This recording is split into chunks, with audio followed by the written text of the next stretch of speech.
In the Cage MMA, T-Mac here, joined by Strikeforce fighter and CEO and founder of the Hippie Crew, Tyler Stinson. Tyler, how you doing, man? Doing good, doing good. Now, I want to ask you about the Hippie Crew. One of your members, Cody McKenzie, we just found out, shaved, got the haircut. What's your thoughts on that?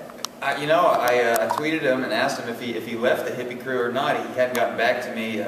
Hope not. He's a big member of it, right, so maybe he'll get the beard back at least. Now tell us a little bit about this Hippie Crew movement. What do you got to be? Do you have to have the long hair? Is it a thing, like a spiritual thing inside, or is it a purely, look? The look helps. It's more of a lifestyle, you know. And at the last Strikeforce fight, I had the hair.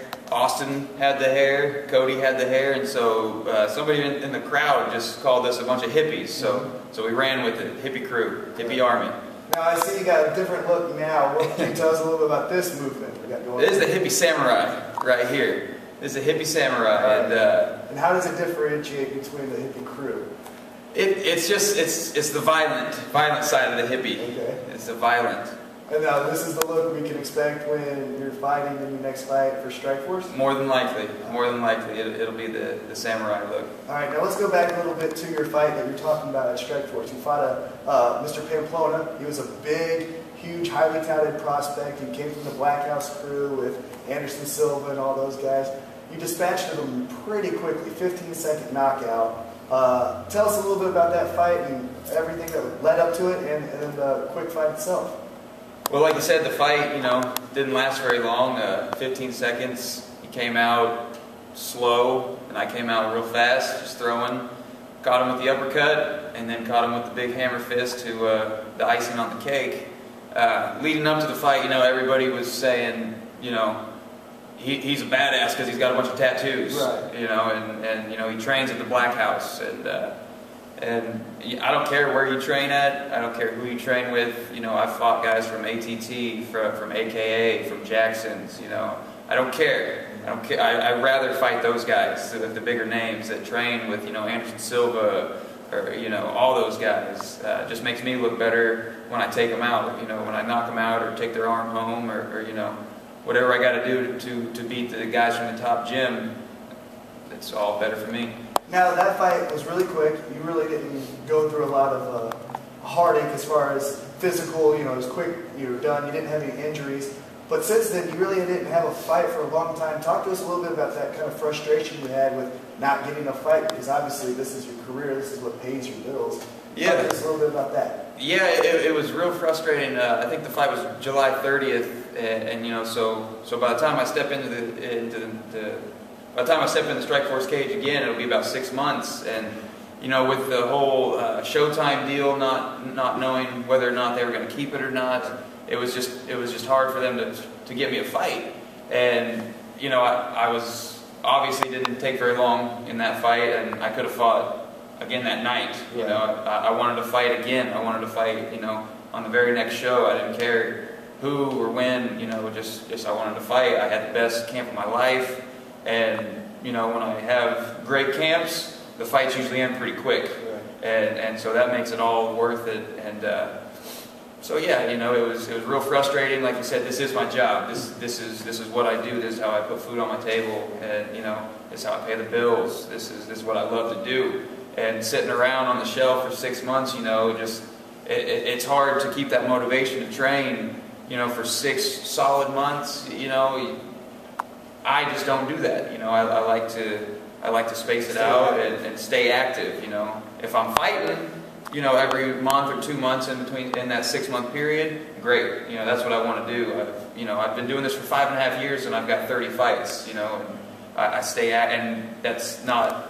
If it was up to me, I would have had 60 fights by now. But just fights have fallen through, shows have gotten canceled, and things so far. Yeah, part of the fight game, basically. Yeah, all that crap. Now, after the 15-second fight in Strikeforce, you did have another fight down in Oklahoma with C3. Talk to us a little bit about that. Who did you fight, and how did the fight go for you?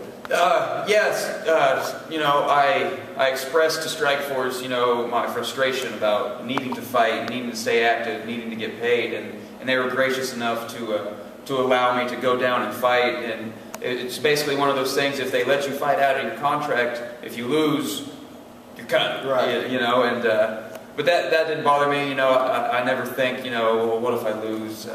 You know, I always go in there trying to. Yeah. I mean, if you're playing any sport, you don't think about losing, or at least I don't.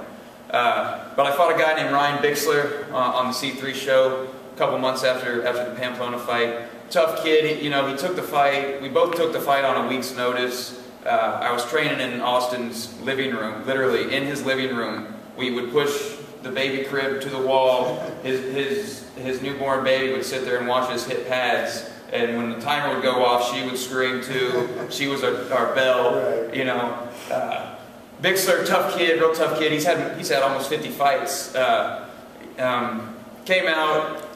He took me down. He tried to do some ground and pound, and you know, I just kind of weathered that storm. And then when the opening presented itself, I locked up a triangle and tapped him out. And I think it was 2 minutes in the first round. So after that fight, did you have any injuries in that one either? No, I did. You know, just he caught me a couple. I had a black eye. That was it. Yeah. So now you're going to be fighting January 7th for Strikeforce. You're back in the Strikeforce promotion. You're going to be fighting Tariq Saffiedine. Now he's 5'9". You're a little bit taller than that. It's kind of be like where we're standing here right now. How do you think that's going to play into this fight? I think it'll definitely play into my favor. You know, I'm always a taller guy. I've always got the reach advantage on guys. Basically, I'm looking at it just like every other fight. I'm going in there trying to knock him out, whether it be with the hands, with the feet, elbows, knees. You know, I'm coming at him with everything, and you know, we'll see if he makes it past the first series of strikes, and if he does, there's more to come. Now he's known kind of as a wrestler. He trains with Team Quest. He's 11-3. Just beat a really good tough guy in Scott Smith. How do you think you match up with him as far as the skill set? Obviously, the height will play into your advantage, but as far as the skill set, with him training at Team Quest with guys like Chael and all those guys, how do you think you guys match up as far as outside of just the height? Well, I mean, obviously he trains at Team Quest with like you said, Sonnen and Henderson and all those guys. So you know, if on paper he's got the advantage in the wrestling department. He has a little bit of a Muay Thai background. He did some amateur Muay Thai and, you know, won some tournaments here and there. Skill set, you know, I'm better than him.